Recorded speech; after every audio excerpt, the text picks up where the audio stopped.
अज्ञानतिमिरान्धस्य ज्ञानाञ्जनशलाकयोः चक्षुरुन्मिलितं येन तस्मै श्रीगुरुवे नमः। हरे कृष्णा। आज गीता श्रृंखला के 54वें सत्र में आप सभी भक्तों का हार्दिक स्वागत है। आज हम श्रीमद् भगवद गीता के दूसरे अध्याय के श्लोक क्रमांक 25 का अध्ययन करेंगे। तो आइए, श्लोक इस प्रकार है। अव्यक्तोऽयम् अचिन्त्योऽयम् अविकार्यो अयम् उच्यते तस्मात् एवं विदित्वेनं नानुशोचितुम् अर्हसि। अर्थात यह आत्मा अव्यक्त, अकल्पनीय तथा अपरिवर्तनीय कहा जाता है। यह जानकर तुम्हें शरीर के लिए शोक नहीं करना चाहिए। यहाँ पर भगवान श्री कृष्ण अर्जुन से कह रहे हैं, आत्मा के गुण, जैसा कि हमने दूसरे अध्याय के श्लोक क्रमांक 13 से आत्मा के विषय में पढ़ना प्रारंभ किया और ये श्रृंखला श्लोक क्रमांक 30 तक चलती रहेगी। भगवान श्री कृष्ण आत्मा के विषय में इतना विस्तार से समझा रहे हैं ताकि आगे चलकर अर्जुन के मन में और कोई भ्रम नहीं रहे। तो हमें यहाँ पर हम बहुत भाग्यशाली है कि भगवान श्री कृष्ण अर्जुन को इतना विस्तार से समझा रहे हैं। हालांकि अर्जुन बहुत बुद्धिमान था, वो एक ही बार में सारा कुछ समझ सकता था, परंतु भगवान श्री कृष्ण को पता था कि कलयुग में आने वाले जीव हैं वो अल्प ज्ञानी होंगे, अल्प बुद्धि होंगे, अल्प आयु होंगे, इसलिए उन्हें विस्तार से समझाना बहुत ही महत्वपूर्ण है। तो यहाँ पे एक एक उनके जो अर्जुन के शंका के कारण थे, उनको एक एक बिंदु को बहुत ही ध्यानपूर्वक और बहुत ही विस्तार के साथ क्लियर करते जा रहे भगवान श्री कृष्ण। तो हमारे लिए विशेष रूप से बहुत ही प्रेरणा के स्रोत और बहुत हमारे लिए ऐसा कहा जाए कि एक उपहार के रूप में दिया गया है। तो हमें यहाँ पर भगवान श्री कृष्ण आत्मा के विषय में एक और गुण बताते हुए, जहां तक आत्मा के अस्तित्व का संबंध है, श्रुति के प्रमाण के अतिरिक्त अन्य किसी प्रयोग द्वारा इसके अस्तित्व को सिद्ध नहीं किया जा सकता। आत्मा के विषय में अगर हम अपनी मनोकल्पित बुद्धि से समझने का प्रयास करेंगे तो निश्चित रूप से हम गलती कर बैठेंगे और आत्मा को ठीक ठीक नहीं समझ पाएंगे। जिस रूप में भगवान श्री कृष्ण समझाना चाह रहे हैं उस रूप में हम नहीं समझ पाएंगे। इसलिए हमें चाहिए कि श्रुति प्रमाण के अनुसार, हमने पहले पढ़ा था कि 3 प्रकार के प्रमाण होते हैं, शब्द प्रमाण और शब्द प्रमाण है, दूसरा है कि हम कल्पना करते हैं कि ऐसा होगा, वो प्रमाण कल्पना प्रमाण, काल्पनिक, और तीसरा है शब्द प्रमाण। तो श्रुति के माध्यम से, जो हम गुरु परंपरा के माध्यम से जो चलता आ रहा है उसे अपने गुरु के माध्यम से सुनकर हम उसको पूर्ण श्रद्धा के साथ स्वीकार करते हैं, उसके अनुसार ही हम आत्मा के गुण को समझ पाएंगे।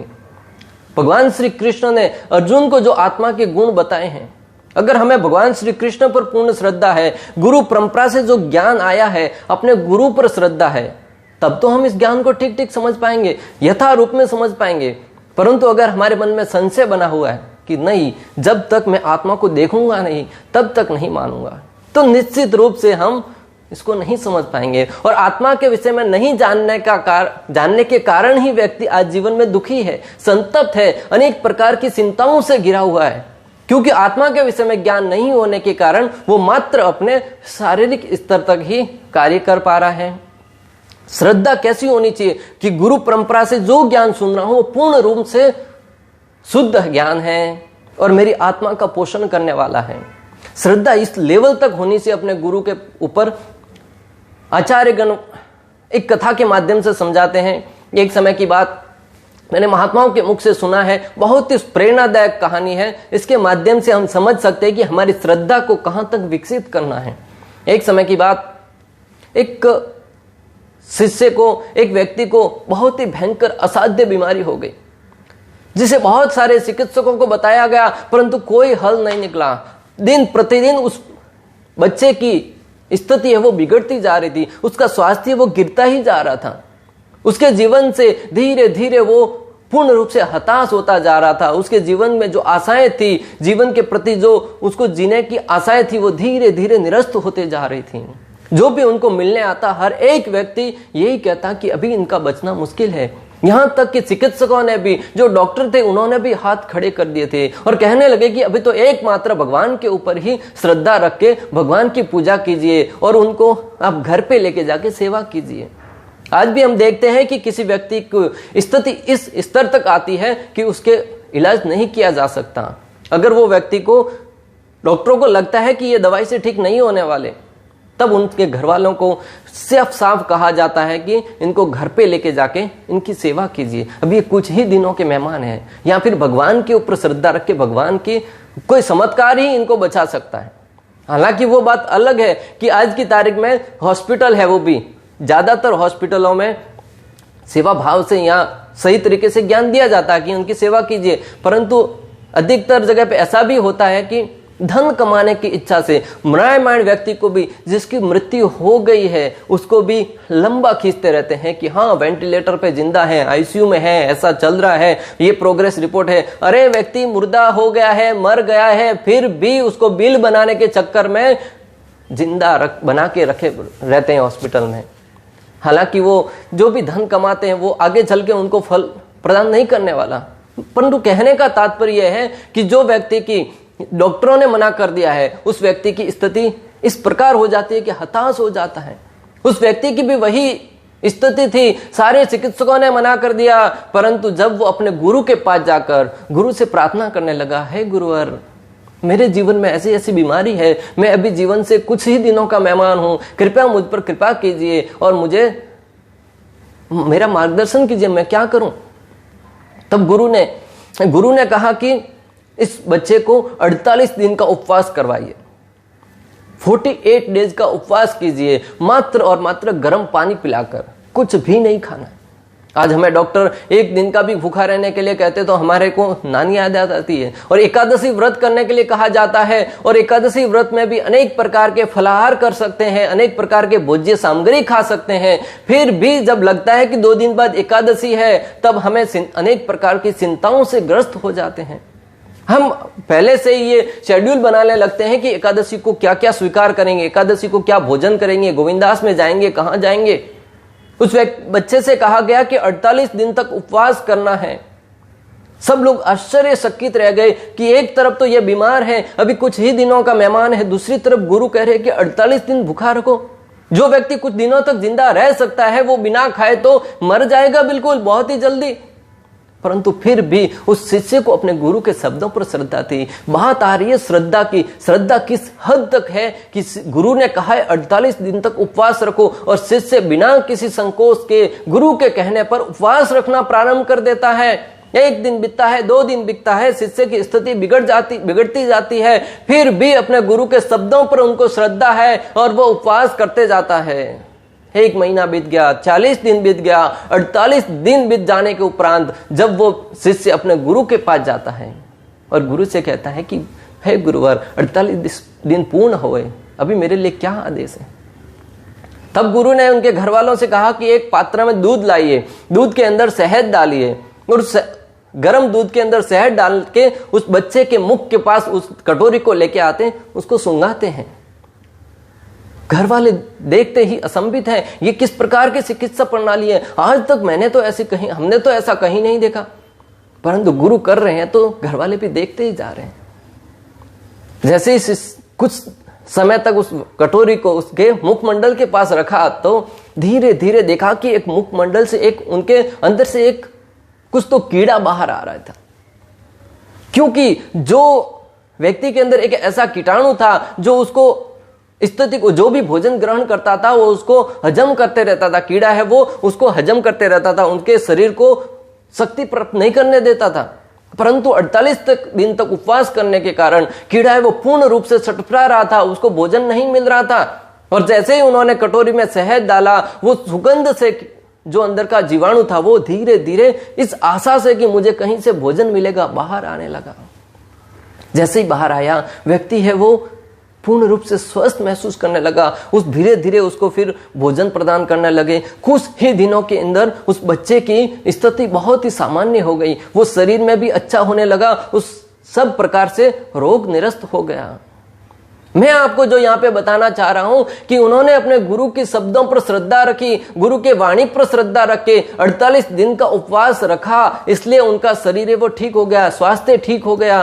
अगर आज हम भी अपना स्वास्थ्य मानसिक रूप से, आध्यात्मिक रूप से सुदृढ़ बनाना चाहते हैं तो हमें गुरु परंपरा के माध्यम से जो ज्ञान आ रहा है, अपने गुरु के ऊपर श्रद्धा रख के, भगवान श्री कृष्ण के ऊपर श्रद्धा रख के उसे यथा रूप में स्वीकार करना होगा। आत्मा की जो स्थिति है उस रूप में ही स्वीकार करना होगा, तब जाकर हमारे जीवन का आध्यात्मिक रूप से कल्याण हो पाएगा। जिस प्रकार उस शिष्य की स्वास्थ्य ठीक हो गया, हमारा भी मानसिक और आध्यात्मिक स्वास्थ्य ठीक हो जाएगा। और जब आध्यात्मिक स्थिति ठीक हो जाएगी तो निश्चित रूप से व्यक्ति जीवन में सफल हो जाएगा। हमें अनेक बातें केवल उच्च प्रमाण के आधार पर माननी पड़ती हैं। संतगण समझाते हैं कि हमें अनेक बातें हैं वो मात्र और मात्र उच्च प्रमाणों के आधार पर ही माननी पड़ती है।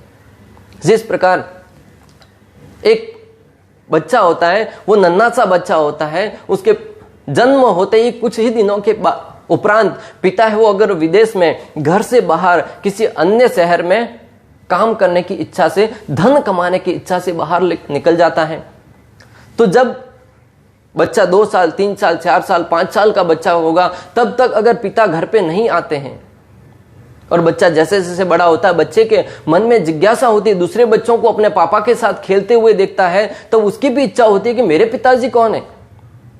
तो पिताजी को जानने का एकमात्र सरल उपाय क्या है? अगर मैं आपसे पूछूं कि सरल उपाय क्या है, तो क्या आपका जवाब यह होगा कि उस बच्चे को उस शहर के हर एक व्यक्ति का डीएनए टेस्ट करना होगा? अगर वो बच्चा अपने पिता की जांच के लिए अपने शरीर के डीएनए से अपने पिता के हर एक व्यक्ति के डीएनए से मिलाने का प्रयास करेगा, तो उसको जिंदगी भर में भी उसके पिता का पता नहीं चलेगा। परंतु बहुत ही सरल उपाय है कि वो अपनी माता से पूछे कि माता जी मेरे पिता कौन है।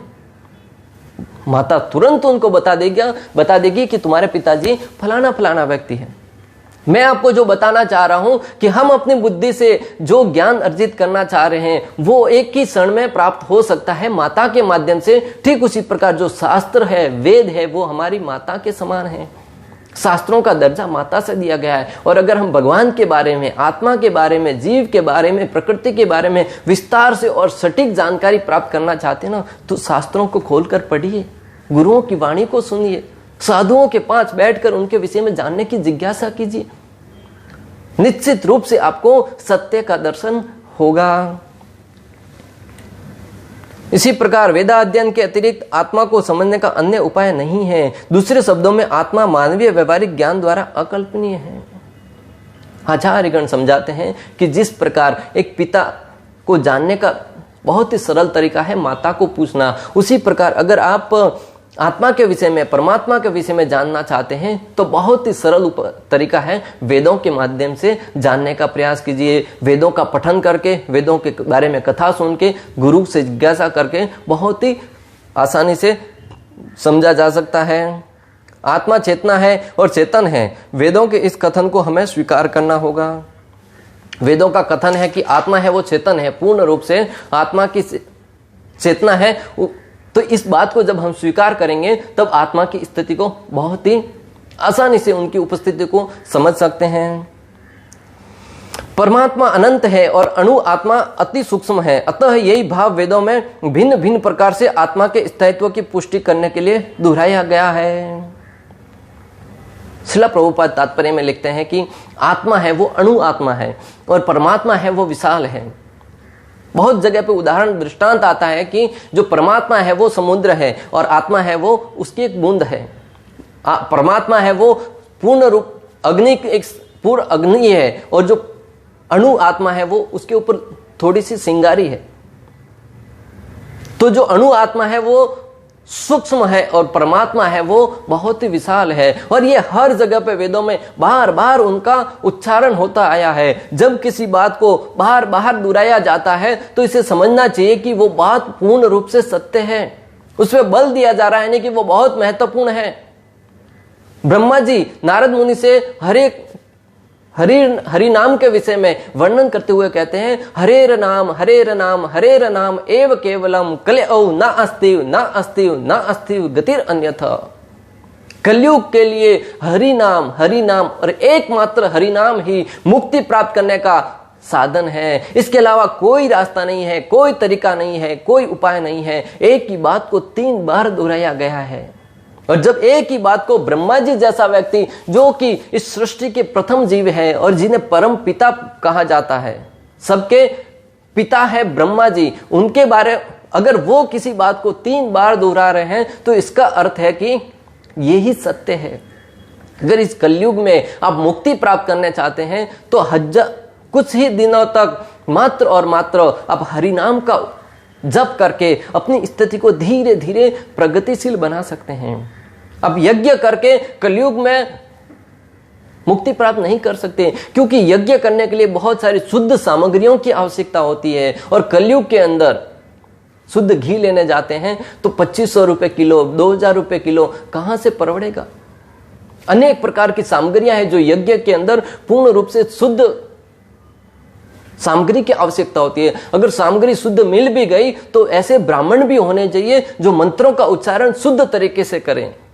दुर्भाग्य के साथ कहना पड़ रहा है, व्यासपीठ पर बैठकर बोलना उचित तो नहीं है, परंतु दुर्भाग्य के साथ भक्तों कहना पड़ रहा है, यही कटु सत्य है कि मुंह में तो सैनिक है गुटखा डालकर जब यज्ञ करने के लिए बैठते हैं तो उन ब्राह्मणों के मंत्रों से क्या परमात्मा उस आहुति को स्वीकार करेंगे। ब्राह्मणों को चाहिए कि वो अपने शारीरिक रूप से पूर्ण रूप से शुद्ध होकर जब जो दिव्य मंत्र हैं, आध्यात्मिक मंत्र हैं, उनका उच्चारण करें। जब झूठे मुंह से उच्चारण करेंगे तो भला किस प्रकार उसका फल प्राप्त होगा। हालांकि रिचुअल के लिए कि हाँ हमने यज्ञ किया, उसके लिए यज्ञ कर तो देते हैं, परंतु कटु सत्य भक्तों की उसकी शुद्धता के ऊपर प्रश्न चिन्ह लगता है। और कलयुग के अंदर आप अगर विग्रह पूजा करने बैठेंगे तो विग्रहों की शुद्धता को 10-10 घंटों तक विग्रहों की पूजा करनी पड़ती है। हम तो 2 मिनट 5 मिनट तक अगरबत्ती करना है, उसमें भी हमारा मन कहीं और भटकता है। और रही बात ध्यान में बैठने की, जैसे ही ध्यान में बैठते हैं हमें तुरंत निद्रा जकड़ लेती है। अगर निद्रा नहीं आए तो मन में कुछ भी विचार आने लगते हैं जो पहले साथ हमारे साथ घटित हो चुके हैं। पूर्ण सत्व गुण में रहकर हम भगवान को स्मरण नहीं कर सकते, आध्यात्मिक रूप से भगवान के साथ ध्यान नहीं कर सकते। जैसे ही ध्यान में बैठते हैं, हाँ ध्यान तो होता है परंतु किसी और चीज का ध्यान होता है। कोई मजनू किसी रोड पर किसी स्थान पर बैठा है, बहुत ही ध्यान में बैठा है, उसे जाकर हिलाओ, अरे भाई, तो तुरंत उठकर बोले हाँ क्या हुआ। वो भी ध्यान में बैठा है लेकिन किसी और स्त्री के ध्यान में बैठा है, किसी और वस्तु के ध्यान में बैठा है। हर एक व्यक्ति ध्यान में रहता है परंतु वो ध्यान आध्यात्मिक नहीं है, परमात्मा के साथ नहीं है। एक नन्हा सा बच्चा गेम खेलने के लिए बैठता है, पूर्ण ध्यान के साथ मोबाइल में गेम खेलता है। उसको जरा सा भी विचलित करने का प्रयास करो, तुरंत जल्ला उठेगा, नहीं मुझे क्यों हिला रहे हो। वो भी ध्यान में है, हर एक व्यक्ति ध्यान में रहता है, परंतु ध्यान किसका कर रहे हैं? भौतिक जगत की इन वस्तुओं का। जब इन भौतिक जगत की वस्तुओं का ध्यान करेंगे तब हमारा मन धीरे धीरे दूषित हो जाएगा, मन शुद्ध नहीं होगा और दूषित मन से परमात्मा को याद नहीं किया जा सकता। तो इस कलयुग में एकमात्र सहारा रह जाता है हरेर नाम हरेर नाम एव केवलम। कलयुग में मात्र और मात्र हरि नाम के द्वारा हरे कृष्णा कृष्ण कृष्ण हरे हरे, हरे राम राम राम हरे हरे। जब इस दिव्य ध्वनि के साथ आप नित्य प्रतिदिन प्रातः काल उठकर किसी भी अवस्था में है, नहाए हैं नहीं नहाए हैं चलेगा, माला लेकर बैठ जाइए। समय है 1 माला कीजिए, और समय है 2 माला कीजिए, 3 कीजिए, 4 कीजिए। इस स्थिति को धीरे धीरे अभ्यास के द्वारा 16 माला तक लेके जाइए।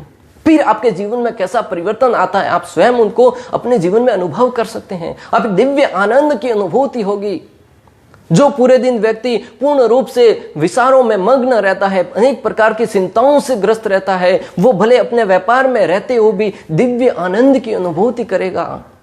जो कार्य उसे करने में 10 घंटे लगते हैं वो कार्य 2 घंटे 3 घंटे 4 घंटे के अंदर ही निपटा डालेगा।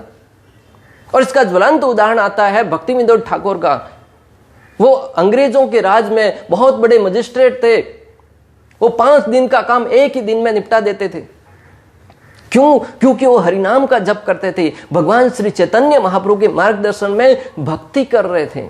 और जो वैष्णव भक्ति करता है उसके अंदर सारे के सारे दिव्य गुण हैं वो स्वतः ही आ जाते हैं। एक भक्त के अंदर चाहे भौतिक रूप से संपन्नता हो, आध्यात्मिक रूप से संपन्नता हो, हर एक गुण है वो स्वतः ही आ जाता है। तो जब आप नित्य नियम के द्वारा प्रतिदिन प्रातःकाल उठकर अपने समय के अनुसार, अपनी स्थिति के अनुसार, अपने परिवार के अनुसार 1 माला 2 माला 4 माला 8 माला 12 माला 16 माला ध्यान पूर्वक जप करेंगे ना, और 1 महीना 2 महीना 12 महीने के अंदर जिस प्रकार अब जिस भाव से जप करेंगे, निश्चित रूप से मैं गारंटी के साथ कह सकता हूं आपके जीवन में परिवर्तन आएगा और आपके जीवन को परिवर्तित कर देगा। किसी बात का दोहराना उस तथ्य को बिना किसी त्रुटि के समझने के लिए आवश्यक है। वास्तविक धन क्या है? जब धन की बात आती है ना, तो व्यक्ति के मन में, किसी भी व्यक्ति के मन में धन की बात आती है तो रुपया, पैसा, गाड़ी, बंगला, यही बात आंखों के दृश्य, आंखों के सामने वो दृश्य घूमता हुआ प्रतीत होता है। वास्तविक धन क्या है उसे समझने के लिए हमें समझना होगा, जब भगवान श्री कृष्ण स्वयं कलयुग के अंदर चैतन्य महाप्रभु के रूप में हमें हरिनाम प्रदान करने के लिए जब इस धरा पर अवतरित हुए, तब उन्होंने हरिनाम का प्रचार किया। उन्होंने बहुत ही दिव्य तरीके से इस हरिनाम की ध्वनि को गुंजायमान करते हुए अपने शिष्य सनातन गोस्वामी को बहुत ही दिव्य ज्ञान दिया, उनको शास्त्रों के विषय में ज्ञान दिया और सनातन गोस्वामी ने अनेक शास्त्रों को लिपिबद्ध करके हमें उनका फायदा पहुंचाया। वही सनातन गोस्वामी एक बार वृंदावन के कुंज गलियों में अपने निवास स्थान पर बैठे हुए भक्ति कर रहे थे, साधना कर रहे थे।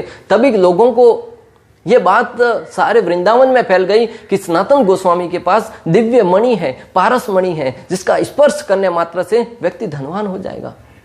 वो पारस मणि जो भी प्राप्त करेगा वो धनवान हो जाएगा। तब एक व्यक्ति इस आशा से कि सनातन गोस्वामी तो साधु हैं, हमें मांगते ही वो पारसमणि दे देंगे, इस इच्छा से सनातन गोस्वामी के पास गया और प्रार्थना करने लगा, हे गुरुवर, हे ऋषिवर, हे भगवान, मैंने सुना है कि आपके पास पारसमणि है जिससे हम धन प्राप्त कर सकते हैं, कृपया करके वो पारसमणि मुझे प्रदान कीजिए। तब सनातन गोस्वामी ने कहा कि अभी कुछ ही समय पहले वो पारसमणि तो मैंने कचरे के डब्बे में डाल दी, अगर तुम्हें चाहिए तो वहां से उठा लो।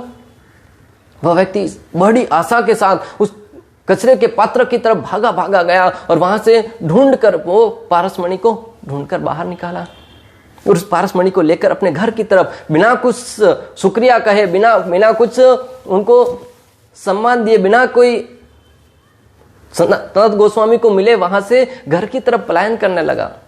जैसे ही घर की तरफ जाने लगा, रास्ते में पहुंचा ही ताकि उसके मन में एक बात आई, मनुष्य होता है बड़ा बुद्धिमान है, विचार करने की शक्ति मात्र मनुष्य के पास ही है। उसके मन में विचार आया कि सनातन गोस्वामी ने जो पारसमणि जिसे मैं प्राप्त करना चाहता था उसे उन्होंने कचरे के डब्बे में रखा, यानी कि इससे भी मूल्यवान वस्तु उनके पास कुछ होगी। तो जिज्ञासु मानस था, गुजराती या मारवाड़ी रहा होगा, बड़ी आशा के साथ पुनः सनातन गोस्वामी के पास गया और निवेदन करने लगा कि हे गुरुवर, हे भगवान, आपने ये पारसमणि है वो कचरे के डब्बे में रखी, तो इससे बढ़कर निश्चित रूप से आपके पास कुछ धन होगा, मुझे तो वो चाहिए। तब सनातन गोस्वामी ने कहा कि हाँ, इससे बढ़कर मुझे पास धन तो है, परंतु इसका एकमात्र पात्रता यह है कि आपको ये पारसमणि पहले जाकर यमुना नदी में फेंक कर आना होगा। वो व्यक्ति बड़ी उतावलता के साथ उस मणि को लेकर जाकर यमुना नदी के तट पर जाकर बड़ी जोर से उसको फेंका और वो मणि थी वो यमुना नदी के बीचों बीच जाकर गिर पड़ी। तुरंत भागा आया, सनातन गोस्वामी के पास बैठकर निवेदन करने लगा कि हाँ गुरुवर, मैंने वो पारसमणि फेंक दिया। सनातन गोस्वामी ने कहा कि दिव्य है धन, इससे महत्वपूर्ण क्या है वो मैं आपको बताने जा रहा हूं, ध्यान से सुनिए। अगर आप भी उस दिव्य धन को प्राप्त करना चाहते हैं तो ध्यान से सुनिए। सनातन गोस्वामी ने कहा, हरे कृष्णा कृष्णा कृष्णा हरे हरे, हरे राम राम राम हरे हरे। ये हरे कृष्ण महामंत्र है, वो आपके अंदर जो भगवान के प्रति दिव्य आनंद की अनुभूति उत्पन्न करने वाला, जो आपके अंदर ज्ञान छुपा हुआ है, जो भगवान से प्रेम करने की आपके अंदर लालसा है, आपके अंदर उत्कंठा है, उसके ऊपर जो आवरण बन गया है भौतिक गुणों का, उस आवरण को धीरे धीरे हटाता जाएगा और एक ऐसे दिव्य प्रेम की प्राकट्य करेगा जिसका आनंद आपको उस पारसमणि से बहुत हजारों गुना अधिक लगने लगेगा। वो पारसमणि का धन प्राप्त करके जो आप इंद्रिय सुख प्राप्त करने वाले थे वो उसके सामने फीका लगने लगेगा। तो सनातन गोस्वामी से वो हरिनाम ग्रहण करके अपने घर की तरफ आ गया और उसका नित्य नियम के अनुसार भक्तिपूर्ण उसका पालन करने लगा, हरिनाम का जप करने लगा और एक समय के उपरांत उस व्यक्ति ने दिव्य अवस्था को प्राप्त किया। अगर आप और हम भी उस दिव्य अवस्था को प्राप्त करना चाहते हैं, इस भौतिक जगत के शोक में जीवन से ऊपर उठना चाहते हैं, अपने जीवन का कल्याण करना चाहते हैं, तो हमें चाहिए कि हम इस जगत की दोनों दूसरों के ऊपर आश्रित रहने की भावना से ऊपर उठकर हरिनाम के ऊपर आश्रित होना होगा। हरिनाम श्री कृष्ण से अभिन्न है। भगवान में और भगवान के नाम में कोई अंतर नहीं है। जिस प्रकार हमारे नाम में और हम में बहुत अंतर है, उस प्रकार भगवान के नाम में और भगवान में कोई अंतर नहीं है। भगवान का नाम है वो भगवान से अभिन्न है, भगवान की लीलाएं हैं वो भगवान से अभिन्न है। भगवान का नाम लेने मात्र से हमारे अंदर, हमारे जिह्वा पर भगवान है वो नृत्य करते हुए प्रस्तुत होंगे। जिस प्रकार कालिया नाग के फनों पर भगवान ने नृत्य किया, उसी प्रकार अगर हम भी भगवान के नाम का जप करेंगे तो भगवान हमारे जिह्वा पर नृत्य करते हुए प्रस्तुत होंगे और आपके जिह्वा के माध्यम से धीरे धीरे हृदय है वो शुद्ध होता जाएगा। इस प्रकार श्लोक क्रमांक 25 में भगवान श्री कृष्ण ने अर्जुन को यह ज्ञान दिया कि किस प्रकार अब आत्मा का जो अस्तित्व है उसे गुरु परंपरा के माध्यम से मात्र और मात्र श्रद्धा रख के ही समझ सकते हैं। इस प्रकार श्लोक क्रमांक 25 का भक्ति वेदांत तात्पर्य पूर्ण हुआ। अंत तक हमारे साथ बने रहने के लिए आप सभी का बहुत बहुत धन्यवाद। श्रील प्रभुपाद की जय। श्री श्री राधा गोपीनाथ भगवान की जय। श्रीमद् भगवद गीता की जय। हरे कृष्णा कृष्ण कृष्ण हरे हरे, हरे राम राम राम।